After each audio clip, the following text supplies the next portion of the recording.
Ketua Umum Partai Demokrat Agus Harimurti Yudhoyono bikin blunder lagi. Kali ini soal utang.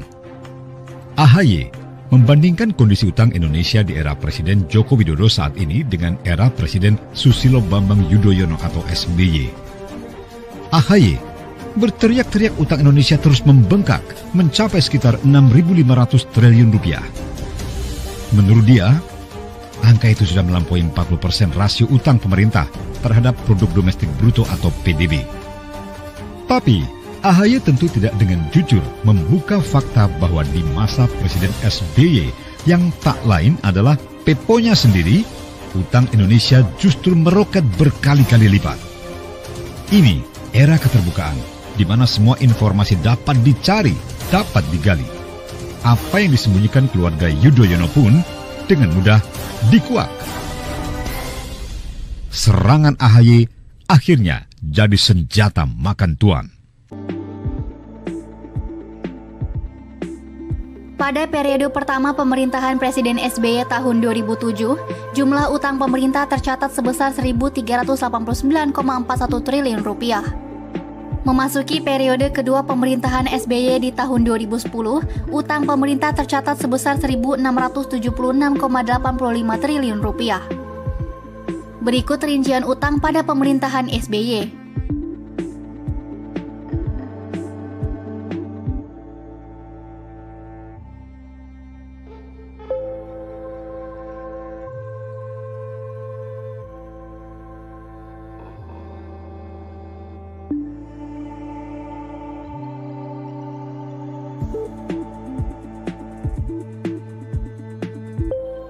Utang pemerintah tercatat mengalami kenaikan cukup besar sejak era pemerintahan Presiden Jokowi.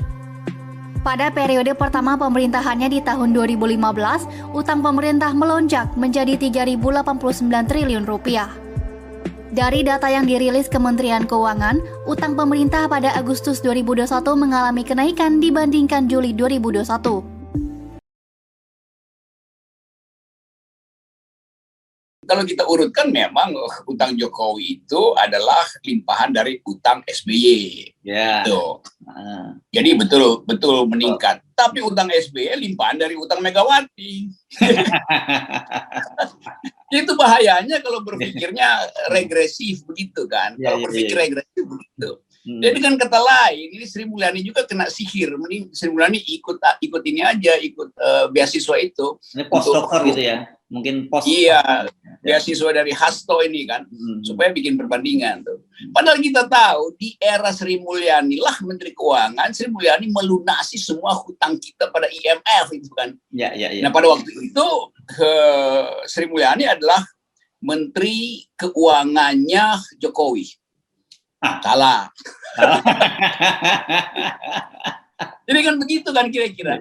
Terus Sri Mulyani di era SBY itu dengan bangga mengatakan kami sudah lunasi hutang IMF supaya kami tidak lagi ditongkrongi oleh orang IMF. Itu saya ada di situ dalam satu seminar di Hilton Hotel itu. Sri Mulyani ngamuk karena menganggap bahwa kita nggak bisa kita bayar, dan benar dia bayar semua hutang itu. Nah, sekarang dia lupa. Jadi kayak Sri Mulyani mesti minum obat anti lupa itu. Supaya, tapi saya juga paham orang semacam Sri Mulyani frustrasi, dia nggak tahu gimana menyelamatkan citra itu, image itu. Lalu terpaksa dia bilang, ya ini hutang masa lalu. Ada hutang Soeharto, jelas hutang Orde Baru. Tapi itu kan odious debt, hutang yang dibuat secara ugal-ugalan itu kan. Nah sekarang juga sama, hutang Jokowi itu hutang ugal-ugalan karena nggak ada kalkulasi rasionalnya tuh. Nggak ada soal kalau hutang Pak Jokowi lebih gede dari SBY atau lebih gede dari Presiden Soeharto, nggak ada soal. Asal ada kalkulasi rasionalnya bahwa kita bisa bayar. Jadi hutangnya menumpuk, kemampuan membayar lewat pajak itu, ruang pajaknya itu, ruang fiskal itu nggak pernah bertambah. Jadi hal yang mendasar betul yang seolah-olah ini satu istana ini udah disihir sama Jin Tomang Jin Monas itu sih, otaknya itu jadi berlumut semua tuh. Jadi otak berlumut itu karena kebanyakan ada di gorong-gorong nih, satu kabinet berlumut. Ya, tapi saya kira sejak awal kan tidak saya membaca artikel ini saya mencari-cari jawabannya apa yang terjadi di Hasto ini. Sekarang jawabannya ketemu saya kira. Soal kalau dia membandingkan itu soal prestasi, saya kira soal prestasi utang. Dan dia memang betul, karena memang dibandingkan rezim-rezim seluruhnya setelah mulai bahkan dibandingkan Pak Harto, Orde Baru itu, rezim Jokowi ini memang paling hebat dalam soal membuat utangnya gitu.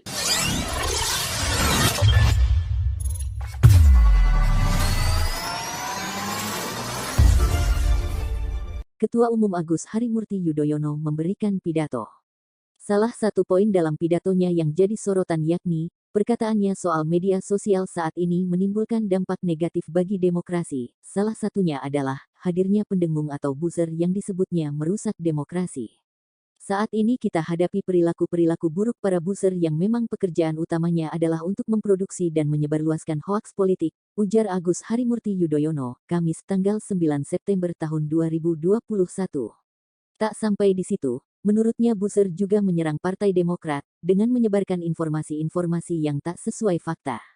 Termasuk membungkam suara pengurus partai dan rakyat yang menyuarakan kebenaran. Mereka, buzzer, sebenarnya adalah perusak demokrasi dan telah memecah belah bangsa. Kita harus waspada dan kita harus berani tegar untuk menghadapi itu semua.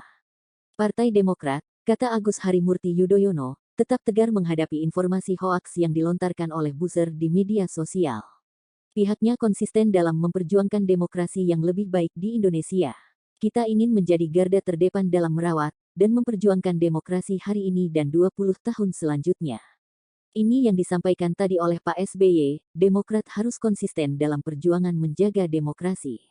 Ia menegaskan, Partai Demokrat terbuka terhadap semua pandangan dan aspirasi semua pihak.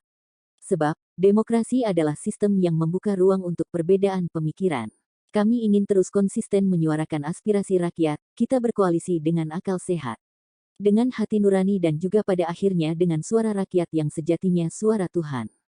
Kami ingin terus konsisten menyuarakan aspirasi rakyat, kita berkoalisi dengan akal sehat.